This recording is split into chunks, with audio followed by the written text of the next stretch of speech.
नमो नमः मित्राणि सादरं वंदनानि अभिनंदनानि च। एहि मित्र संस्कृतं पठामः। संस्कृत भाषा शिक्षणस्य आभासीय कक्षायां पुनः एक बारं भवतां सर्वेषां स्वागतम् अभिनंदनं च। मित्रों, हम आज कई दिनों से तद्धित प्रकरण में आए प्रत्ययों से निष्पन्न तद्धितांत शब्दों के बारे में चर्चा कर रहे हैं और कल हमने मतुप प्रत्यय पर भी चर्चा की थी। आज उसी मतु प्रत्यय से आरंभ करके हम आगे के प्रत्ययों पर चर्चा करने वाले हैं। तो आइए फिर से हम और किन किन स्थानों पर मतु प्रत्यय का प्रयोग होगा तो उसे हम समझने का प्रयास करें। पाणिनि ने एक सूत्र और कहा है, रसादि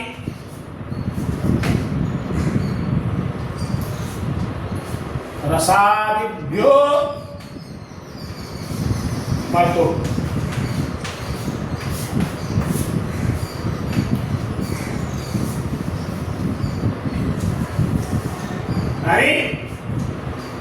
रस आदि, रूप, रस, गंध, स्पर्श, ये जो गुणवाची जो शब्द हैं, ऐसे गुणवाची शब्दों से मतु प्रत्यय होता है।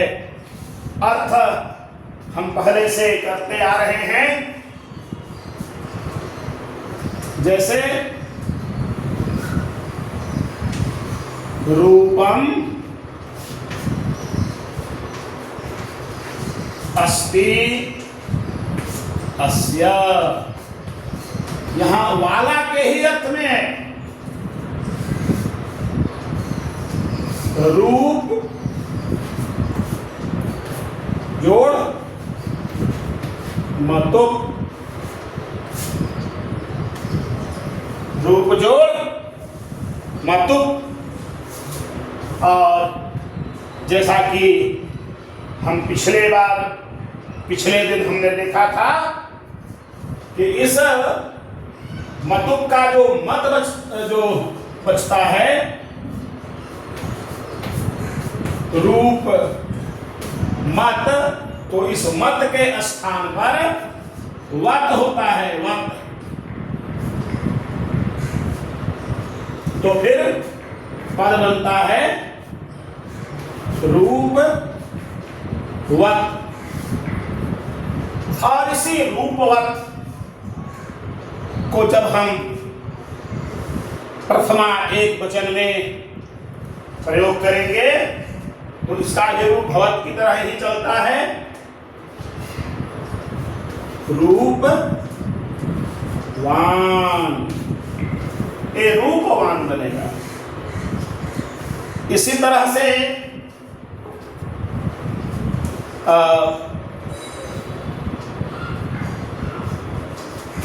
दूसरा देखिए उदाहरण,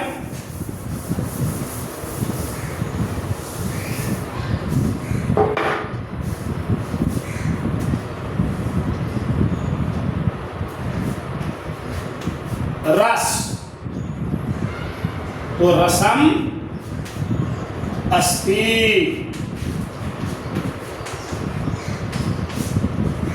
अस्य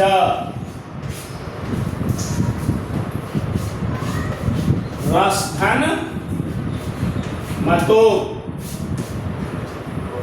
और उस मत का वत हो जाता है रस धनवत।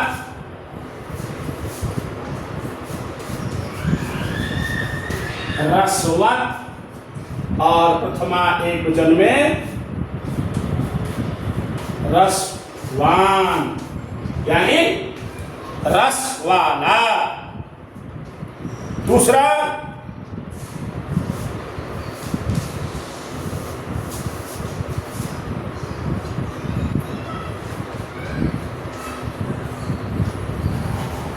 गंधम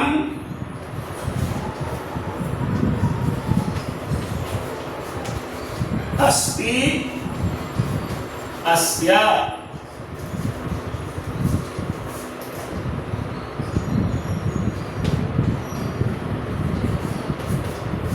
गंध से मतु प्रत्यय और मत के स्थान पर वत हो जाएगा और फिर रूप बनेगा गंध वत और प्रथमा एकवचन में गंध वान, यानी गंध वाला। इसी तरह से एक और उदाहरण देखें।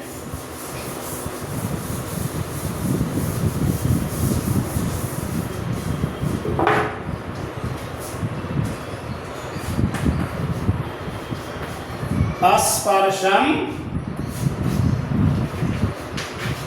अस्ति अस्या,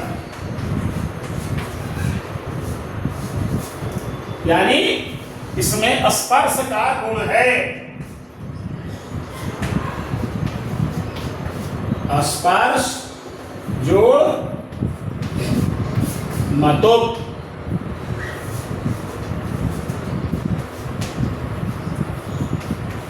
स्पर्श जो वत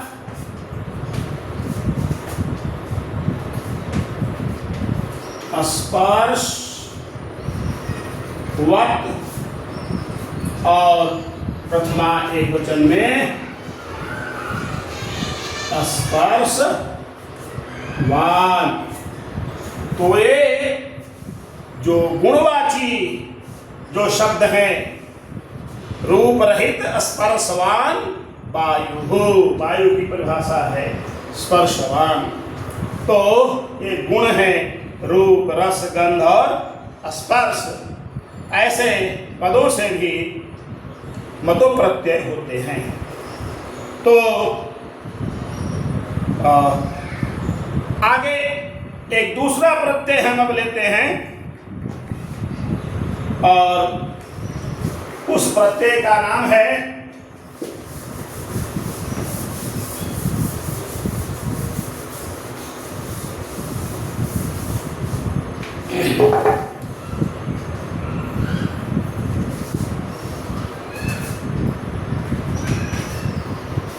इनी और ठन, इनी और ठन प्रत्यय प्रत्यय। तो ये इनी कहाँ लगेगा और ठन कहाँ लगेगा?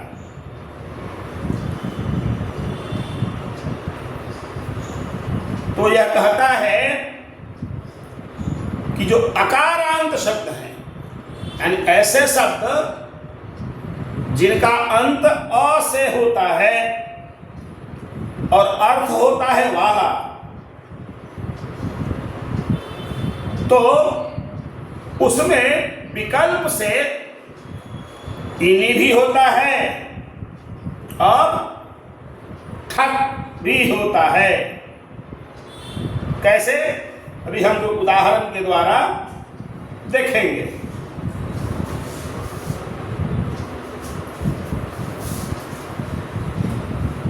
ये धन शब्द है, इसका अंत में अ है, यानी अकार से इसका अंत हो रहा है। तो ऐसे शब्द से इनी प्रत्यय होगा। ईनी प्रत्यय। जब ईनी प्रत्यय लगेगा तो ये रूप बनता है धानी। ईनी प्रत्यय लगने से रूप बनता है धानी, यानी ईनी का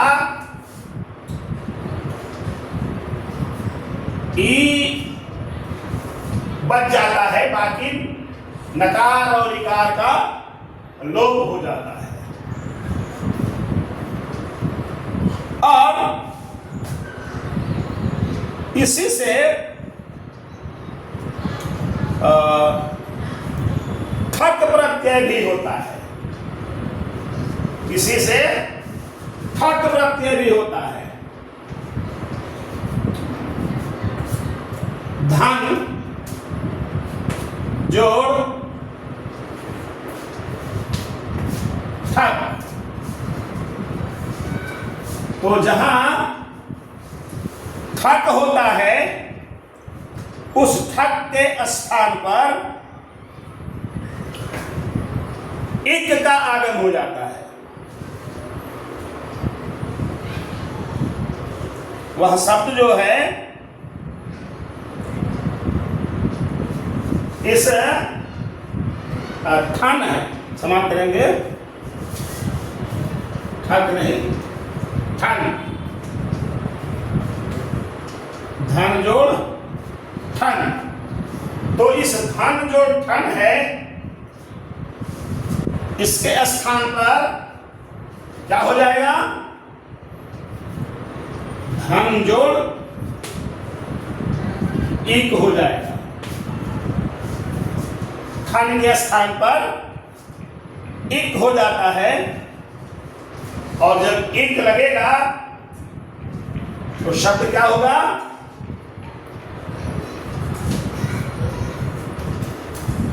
धनिक। और फिर प्रथमा एकवचन में धनिकः। इसी तरह से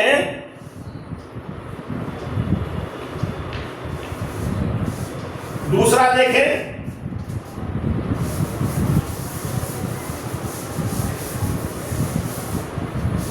यहां भी वाला के ही अर्थ में है।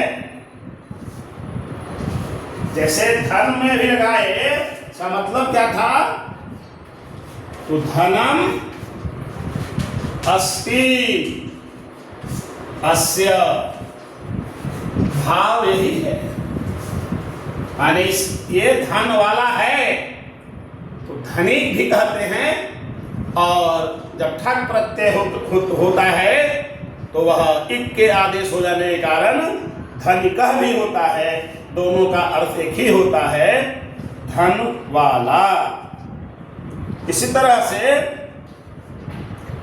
और भी बहुत सारे शब्द हैं, आइए।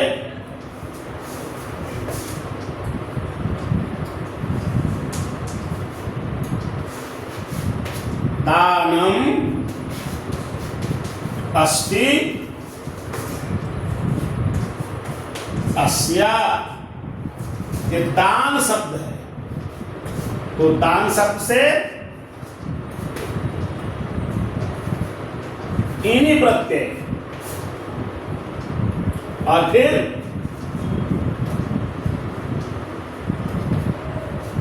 पद बन जाता है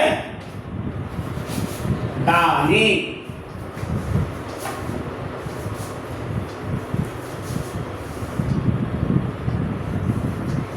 ये ध्यान में होगा, ये जो ईनी है ना, ईनी में नकार और इकार का लोप होकर केवल ई बच जाता है, इसलिए उदानी ऐसा पद बनता है। इसी तरह से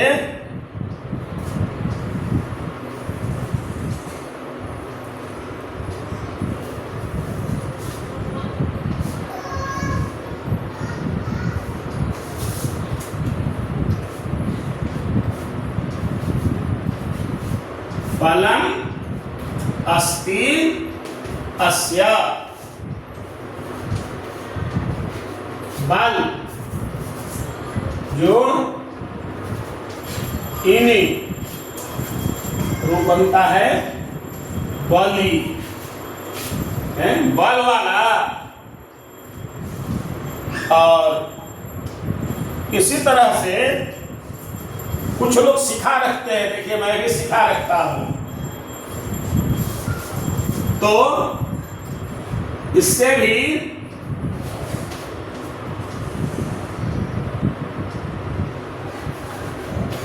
शिखा अस्ति अस्य।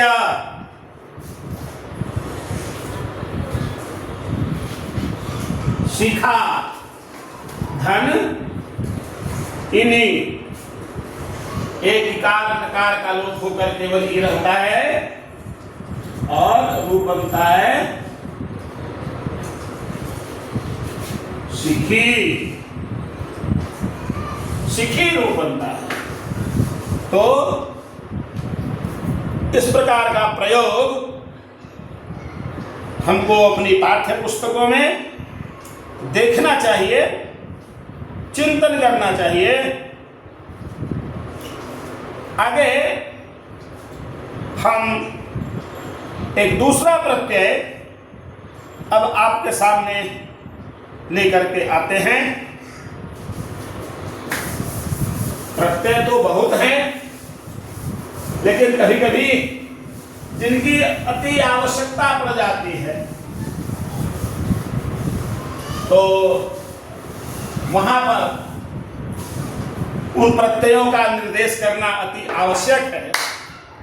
इसलिए मैं वह प्रत्यय आप तक पहुंचा रहा हूं और वह प्रत्यय है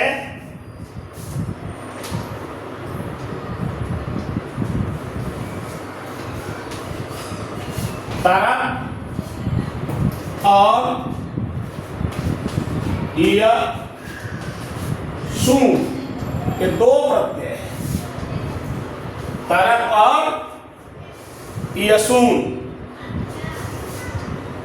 तो आपको पता ही है एक प्रकार का लोप हो जाता है और उकार नकार का लोप होकर के यहां यस, केवल यस बचता है। यस उकार और नकार का लोप हो जाता है। हम उदाहरणों के द्वारा इसे हम समझेंगे। तो तरक प्रत्यय कहां लगेगा? तो जहां दो लोगों में एक को श्रेष्ठ बताना हो, दो लोगों में एक को श्रेष्ठ बताना हो, तो ऐसे स्थान पर यानी एक को अधिक दिखाने के अर्थ में ये तरक प्रत्यय होता है।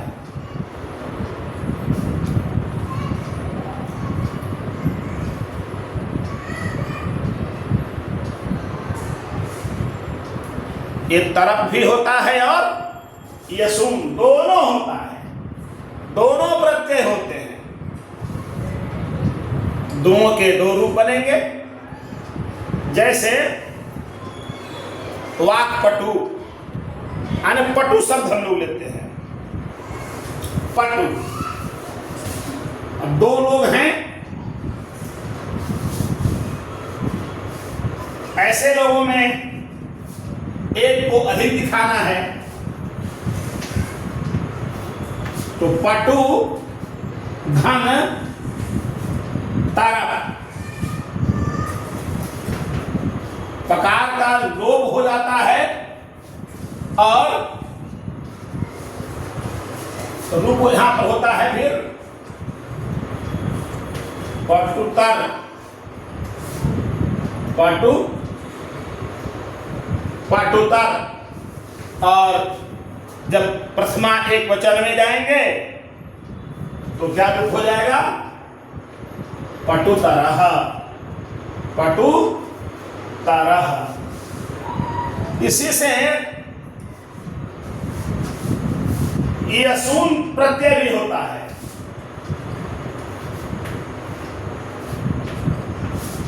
पटुधन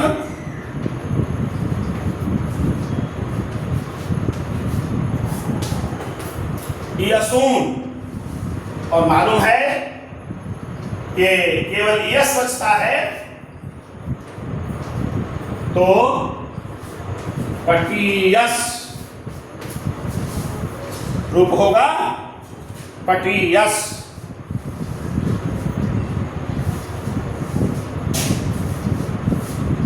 इसी तरह एक दूसरा शब्द लेते हैं,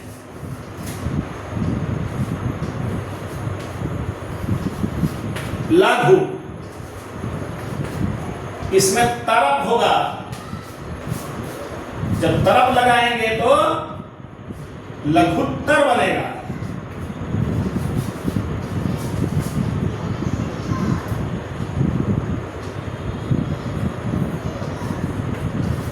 लघुत्तर बनेगा, और फिर प्रथमा एक वचन में लघुत्तर, माने एक छोटा है, लघुत्तर है। और जब यस लगाएंगे तो यसून होगा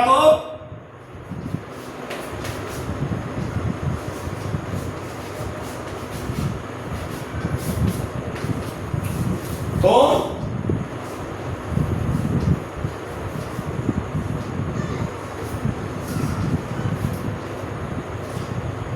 लघी, लघीयस, लघीयस, लघुतर, लघुत्तर, लघु यसून, लघीयस, ये पद बनेंगे। इसी तरह से और भी है सब।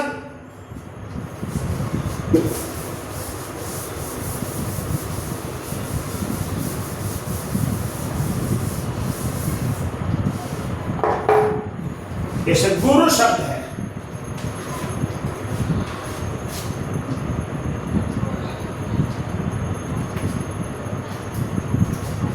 गुरु शब्द। एक बात हम सबों को ध्यान में रखना चाहिए, गुरु जो तारा, तो यहां जो रूप बनता है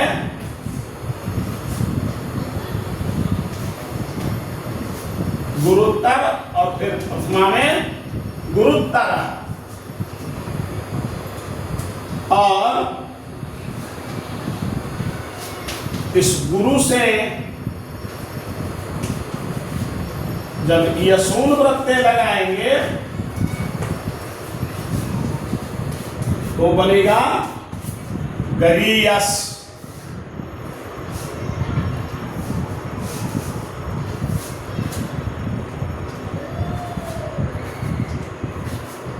उच्च शब्द है, इससे तरफ लगाएंगे तो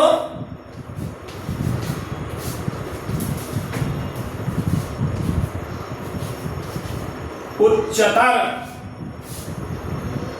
उच्चतर, और इस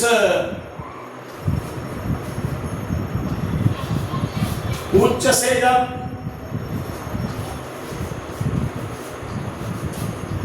यसून लगाएंगे तो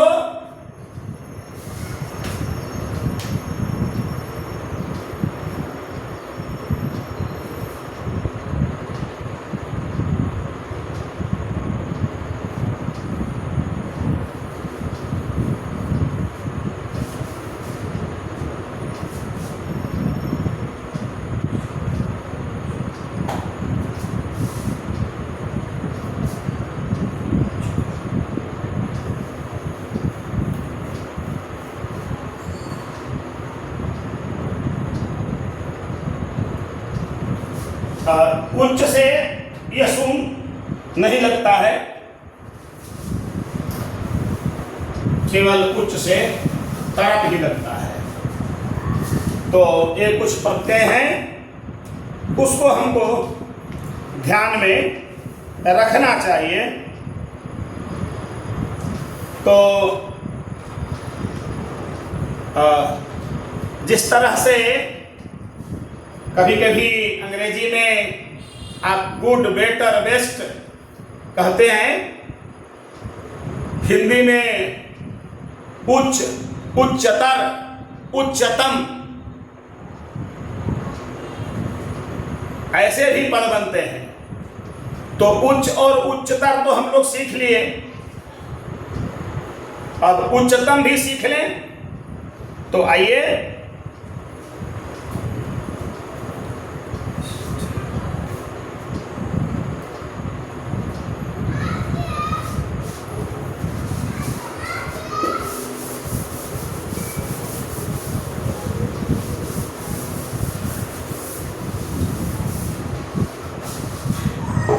आगे जो प्रयोग है वह प्रत्यय है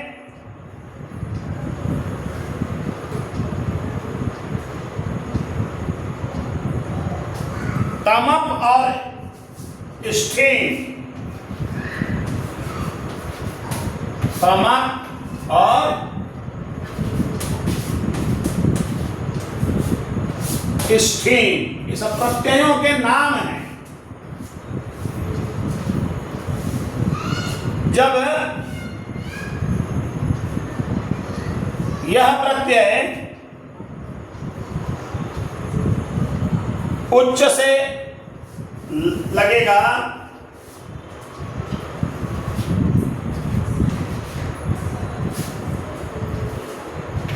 उच्च से तमप लगेगा तो पकार का लोप हो जाता है, इसका पद बनता है उच्चतम और प्रथमा में उच्चतमः। इसी तरह से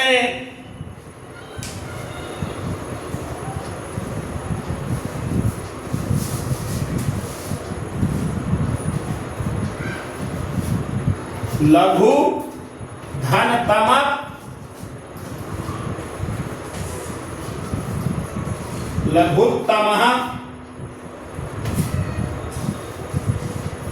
और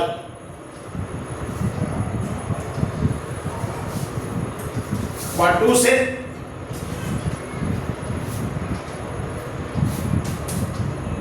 तमक करने पर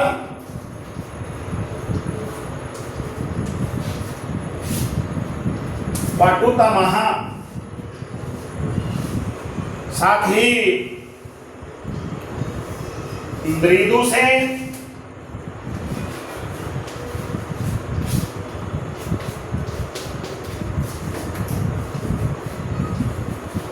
मृदु तमः।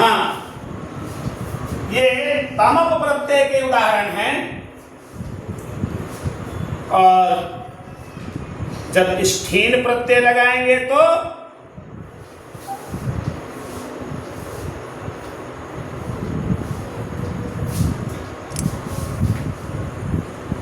जैसे आइए स्ठीन का भी उदाहरण देखें।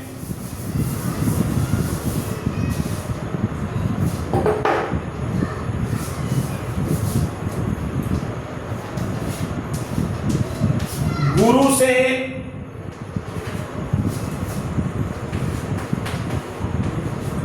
स्ठीन जब करते हैं तो बनता है गरिष्ठः। गुरु स्ठेन गरिष्ठः और स्ठीन में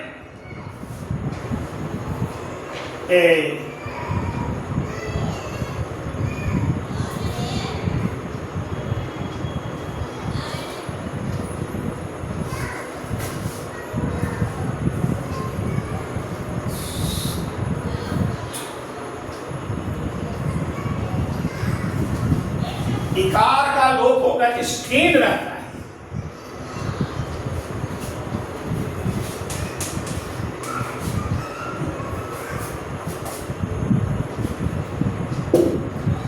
स्थन,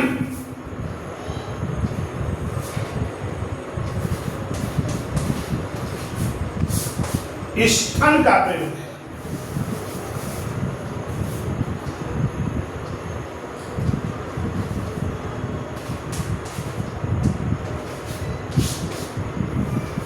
नकार का लोप हो जाता है, पद बनता है गरिष्ठः।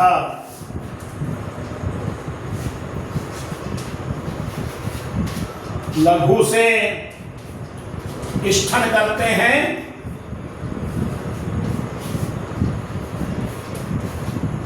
लघिष्ठः।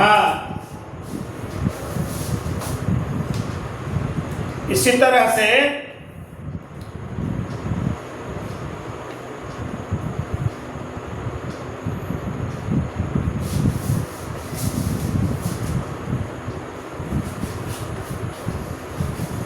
युवन से स्थन करने पर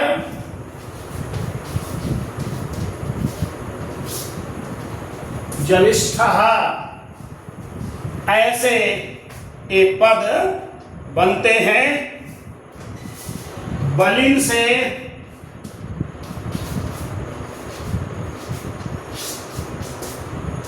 स्थन प्रत्यय करने पर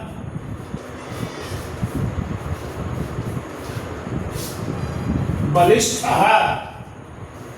तो ऐसे प्रत्ययों को हम अपनी पाठ्य पुस्तकों में ढूंढें, खोजें और उसका अभ्यास करें,